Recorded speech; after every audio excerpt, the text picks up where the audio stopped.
Ron Harris here from MuscularDevelopment.com, wrapping up coverage of the New York Pro. Coverage brought to you by High Tech Pharmaceuticals. Standing here with the man, Iain Valliere. Show off that ring, dude. Wow. Look at that.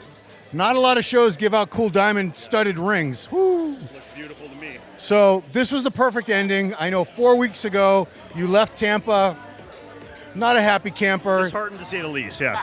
Things did not go the way you planned. No. And man, talk about redemption. Yeah. It didn't take like a whole year. It only took a month to come back and Yeah. set things right. So Yeah. first of all, you must have a great sense of relief, like, wow, thank God. Yeah, I mean, first and foremost, the sense of relief coming just from like in myself knowing that I have this inside me, you know? I mean, after Tampa, like you obviously have those moments that first come and you're like, maybe this is it for me now, you know, like maybe I've regressed. Maybe 2018 Olympia and that year was as good as it got. And, you know, you start to have these thoughts creep into your mind. You're really like, you know, get down on yourself about that. But I knew, like, I would see it in the gym. I'd see it in my progress photos. And I'm like, what am I seeing? Like, am I crazy, you know? So I knew it was there. And this is just such a huge validation to show that, like, what I see and what I know I'm capable of is really there when we put the right formula together. And also goes to show that when we do it wrong, it's really wrong, but when we do it right, awesome things can happen like this. So, I think Patrick and I learned a lot, and I mean, it was, this really gave me a huge sense of redemption, a huge sense of validation. I mean, I couldn't really be happier with the outcome, obviously, so. Is it true you attribute this win to your wife, Melissa? I mean, absolutely. I said this the last interview. I mean, look at this, okay? The last show, I was alone. This show, she was here. I came second in a way weaker lineup, and I just won the New York Pro here. And the only difference was she was here. So what else is the difference? I mean, just the thing, look, we'll be serious here. I mean, when you come down to bodybuilding, a huge part of this is mental. With any top, like, sport, if you want to call bodybuilding a sport, right? It's a huge mental component to this. I mean, when you really get down to it and you sit there alone in a hotel room and these thoughts run through your mind, you have no one there to talk things out, relax with, someone to, help you out with things if you need to get some food, not so you're running around on your feet all the time, and someone just that you love to, keep your mind straight when you start to have these thoughts, right? To be like, no, you're good, it's all good.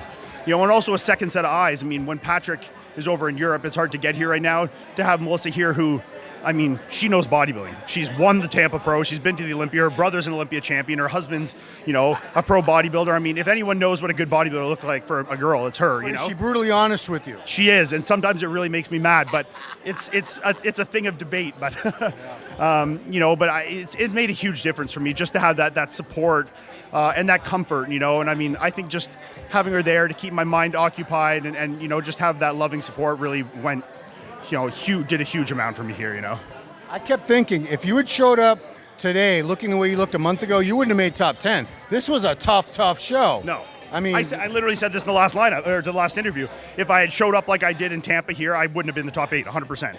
No, there's no way. Like, I think I would have been, somewhere down the 7th, 8th range. I think I would have been close to like Antoine, those guys, but there's no way I would have been comparable to like some of the guys like Hassan, those guys in the top 6, So, I mean, it's, the difference we made in that 4 weeks, I mean, and it wasn't anything crazy. It was just we were way strung down there. I mean, this show, we kept my water in all the way. I drank 9 liters of water yesterday. Wow. I drank full amount of water today. I never cut water. I kept my sodium high, no diuretics, no food lowering, nothing. Just as if it was a normal high carb day during prep. We just waltzed right in here and stepped on stage.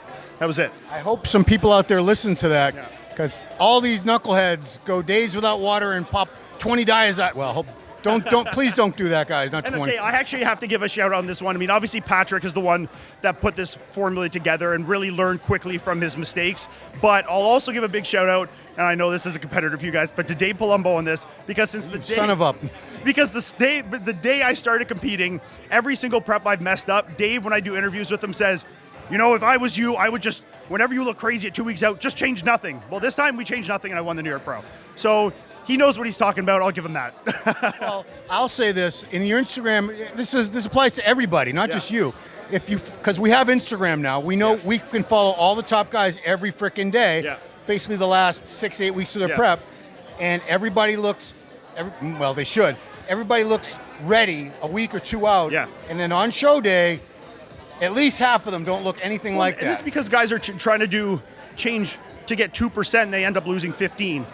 Here we were like, I was looking at pictures at a week out, 2 weeks out, and we're like, this is going to be a tough look for anyone to beat. If this is the look, we can just hold this till stage. So we're like, let's just change nothing. We just slowly increased the food. We didn't kept my water as high as we could, and we learned that very, obviously, in the hardest way possible in Tampa, when we lowered my water and I just like turned into a tiny little twig, So, we learned that the hard way. But I mean, it was just like, if it ain't broke, don't fix it. I mean, the old saying, and that's literally, we just came in here and like things were looking good. And it was like, hey, things look good yesterday. They look good today. We'll just eat the same thing we did yesterday. The next day, hey, it looks good. Looked good yesterday. Well, let's do the same thing we did yesterday. And we just kept doing that until the day of the show. And the day of the show, we did the same thing we did yesterday. And we just kept going with it, I got to say, 2 years ago, your best shot was your side tricep. Yeah.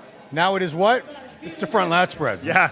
That's become a good shot for me. Something I've really worked hard on, because I mean, all my front shots, to be honest, were my weakest shots. My front double, my front double still is probably on the weaker end of my shots, but it's definitely made huge strides. And I have to get a big shout out because the last 4 weeks, after looking at the shots from Tampa, and this is critiques I've had for years, which I was honestly just too much of a pussy to really work on, was I worked with Kenny Wallach for posing for the last 4 weeks, and he just like completely changed my posing, and it made it easier. I mean, I was up there, I felt like I could have hit poses all day, like it just making them simpler for me, and then... You must have practiced posing a lot, because Tyler worked the shit out of you guys, and you did not seem to be fading or... No, I wasn't fading at all. I mean, I was sweating because it's hot and because I drank 9 liters of water today.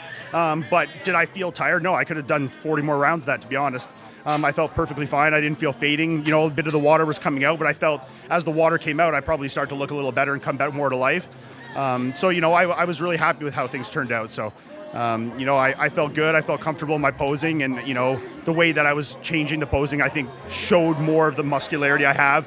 Especially on my front poses, I was always very like straight up in my legs. We get a little more bend, show a little more shape to my poses, get my back shots a little more open.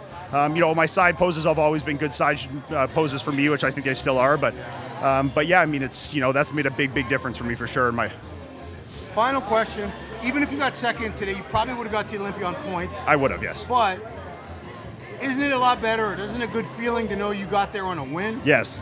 It's so much better. And the win of the NYPro, like to have the ring and be like, that's for life. I have this ring for the rest of my life. Whether I retire tomorrow or whatever it is, this is something I have for the rest of my life, and I'll never take it for granted, this time I've had in bodybuilding and all these, people I've met and opportunities I've had. So, obviously, in 2018, I qualified on a win, but it was like Spain, and it was like, I'm not no shot to anyone there, but who was really there? No one was really there, and I walked into that show a week out, and I was like, I'm going to wipe the floor with the show. This was a show that I was very confident I could win because I knew what I looked like, but I had my doubts because of Tampa, and I had my doubts because the lineup was ridiculous, So, I mean, to come to a show like this, it's just such, like we said before, it's just such a validation of, everything I've worked so hard for, and to go into the Olympia with a bit of momentum like that, and now we have some time to get even better. I mean, I still even think, we were talking to Patrick today, we think Tampa was 60%, we think we're about 85 here. We still think we can get 10 or 15% better for sure. So, we can keep this size and fullness, bring the, conditioning sharpness in a little bit from the back, keep working on the posing. I think there's still more we can improve on. So, I hope to make those, last 10 to 15% show the Olympia and really, show the judges a 100% true form of Iain. Because last time we were 11th? I was 14th, so it's just in the top 15. Okay, so let's bump that up this year, shall we? Yeah, we'll bump that up. We're aiming for the top 10 this year for sure. Yeah. Well, I know you're hungry, you're starving. Your wife's probably even starving. Everyone's got to go eat. Everybody's hungry. This is a very big title. It's the third biggest title in the sport, so congratulations. Thank you so much, man. Well earned. Thank you. And man, what a turnaround in 4 weeks. Yeah, thank you. That's cool to see. It's like one of those movies. Yeah. So congratulations, man. We'll see this man on the Olympia stage next December, Planet Hollywood and all that good stuff. Yeah. Cool. So for MuscularDevelopment.com, coverage of NYPro, brought to you by High Tech Pharmaceuticals. Here's your champion, Iain Valliere. Thanks.